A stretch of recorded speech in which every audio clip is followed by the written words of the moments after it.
Perkenalkan, nama Ibu Patricia, Ibu mahasiswa PPL dari Universitas Muhammadiyah Palangkaraya. Nah, Ibu PPL di sekolah kalian SMK 3 Palangkaraya. Selama PPL, Ibu akan mengajar di kelas kalian Simkomdik X TKKR 1. Nah, hari ini pertemuan pertama kita. Ibu akan mengajar kalian pada hari Rabu pukul 7 sampai pukul 8. Semoga kalian dapat mengikuti pelajaran Ibu dengan baik dan bisa memahaminya. Nah, di sini Ibu akan menggunakan media pembelajaran yaitu aplikasi Sibajaka. Ibu sudah membuat materi di Microsoft Word, lalu Ibu salin ke PDF. Nah, Ibu akan bagikan materinya di aplikasi Sibajaka. Nah, kalian dapat membuka atau mempelajari materi tersebut melalui aplikasi Sibajaka. Nah, di sini akan Ibu jelaskan materi tersebut dan Ibu akan membuka aplikasi Sibajaka tersebut.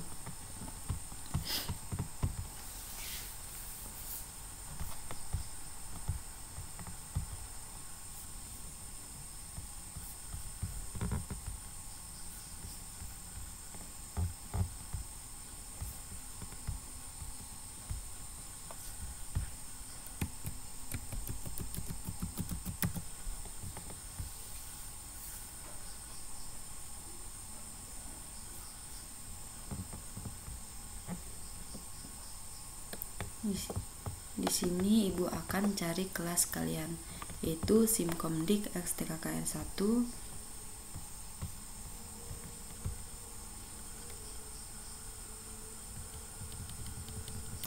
Nah, di sini Ibu memasuki materinya di bagian bab 2.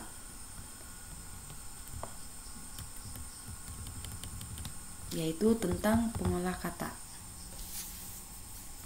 Nah, baik, Ibu akan jelaskan apa itu pemanfaatan perangkat lunak pengolah kata. Nah, ini salah satu kegiatan mengelola informasi digital adalah menulis, membuat, menyusun naskah digital menggunakan aplikasi pengolah kata yaitu Microsoft Word.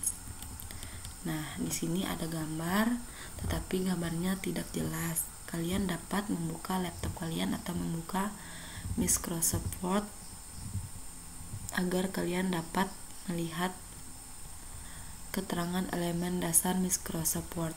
Nah, Ibu akan jelaskan keterangan tersebut. Yang pertama yaitu Office button menampilkan menu-menu new, open, save as, print, preview, send, publish, close, dan option. Yang kedua yaitu Quick Access Toolbar, berisi tombol-tombol berfungsi sebagai alternatif penggunaan perintah yang sering digunakan sehingga membantu kerja kita agar lebih cepat prosesnya. Yang ketiga yaitu title bar. Title bar atau menu bar, baris judul untuk menampilkan judul atau nama file yang sedang aktif atau sedang dibuka. Yang keempat yaitu tab menu. Menu bar berisi perintah-perintah sesuai nama setting menu. Pada program aplikasi Microsoft Word terdapat 9 deret yaitu menu nilai, dari menu file, edit, view, insert, format, tools, table, window, dan help. Yang kelima yaitu ribbon, berisi perintah-perintah khusus yang merupakan submenu dari menu bar. Yang keenam yaitu minimize button, untuk mengecilkan atau menyembunyikan tampilan lembar kerja. Yang ketujuh yaitu maximize button, untuk memaksimalkan menampilkan tampilan lembar kerja. Yang kedelapan yaitu ruler, berfungsi untuk mempermudah melakukan pengaturan letak halaman. Yang kesembilan yaitu fact number, menunjukkan halaman yang sedang kita buka.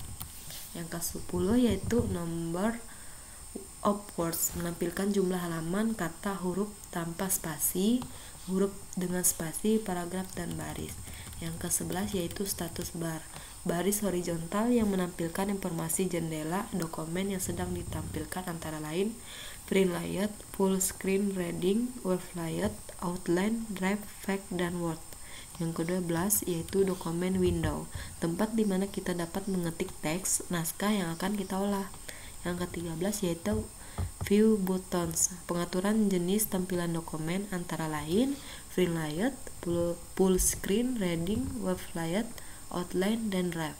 Yang ke-14 yaitu zoom, mengatur besar tampilan lembar kerja. Yang ke-15 horizontal scroll bar, untuk melihat data yang terdapat dalam satu lembar kerja yang melebihi tampilan suatu layar ke arah kanan atau kiri. Nah, yang ke-16 yaitu vertical bar, untuk melihat data yang terdapat dalam satu lembar kerja yang melebihi tampilan suatu layar ke atas atau ke bawah. Dengan memanfaatkan fitur-fitur yang tersedia pada perangkat lunak tersebut, kita melakukan berbagai pengaturan naskah, misalnya dengan fitur berikut ini. Selanjutnya yaitu G tentang font. Kelompok font adalah kelompok tombol-tombol perintah yang berhubungan dengan pengaturan teks, yaitu jenis font, ukuran font, atau warna. Ada tombol untuk membuat huruf tercetak tebal, tipis maupun miring, menggarisbawahi sebuah kata, mencoret kata, membesarkan dan memperkecilkan huruf. Nah, di sini ada gambar dan fungsi ikonnya. Ibu akan menjelaskan fungsi ikonnya tersebut, yaitu ada font di bagian ini, menemukan jenis huruf, dan yang kedua yaitu font size, menentukan ukuran huruf di bagian ini, di bagian huruf 11. Lalu grow font, membesarkan huruf di bagian ini yang ada A, yang ada tanda A. Yang keempat shrink font, mengecilkan huruf. Nah, bagian ini. Yang kelima clear formatting, yaitu bagian ini menghapus format dari objek yang terpilih. Nah, setelah itu font color, mewarnai huruf. Nah, bagian ini yaitu untuk mewarnai huruf. Setelah itu tombol dialog clipboard. Nah, bagian ini untuk mengatur pemunculan objek dari clipboard. Yang ke-8 yaitu text highlighter color, mewarnai arsiran pada teks. Nah, bagian ini. Setelah itu chunk across, pengaturan huruf besar dan kecil. Nah, bagian ini.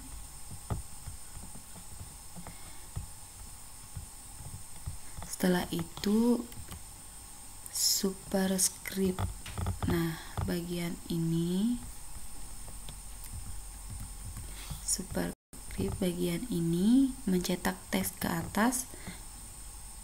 Subscript, bagian ini mencetak teks ke bawah. Setelah itu striker talk, bagian ini ABC-nya membuat efek seolah kata tersebut dicoret. Dan selanjutnya bold, yaitu bagian ini di B, membuat huruf cetak tebal. Nah, selanjutnya under tersebut bagian ini membuat huruf cetak garis bawah. Nah, selanjutnya italic, itu bagian ini, bagian I, itu membuat huruf cetak miring. Nah, selanjutnya contoh penggunaan menu font. Nah, ini ada tabel, gambar tabel, yaitu font Calibri Sige 12, simulasi dan komunikasi digital. Yang kedua font color merah, simulasi dan komunikasi digital. Nah, yang ketiga font size, yaitu simulasi dan komunikasi digital juga. Text highlight color, yaitu simulasi dan komunikasi digital. Nah, bold, simulasi dan komunikasi digital. Italic, simulasi dan komunikasi digital. Chunks overcast, yaitu simulasi dan komunikasi digital. Nah, itu materi yang ibu kasih buat kalian. Anak-anak, ibu harap kalian bisa membaca materi tersebut. Karena ibu sudah menjelaskan, kalian dapat membacanya kembali jika masih belum paham. Nah, jika kalian masih kurang memahaminya, kalian dapat bertanya di grup WhatsApp dengan ibu ya. Mungkin itu saja yang dapat ibu sampaikan, kurang dan lebihnya ibu mohon maaf. Sekian dan terima kasih.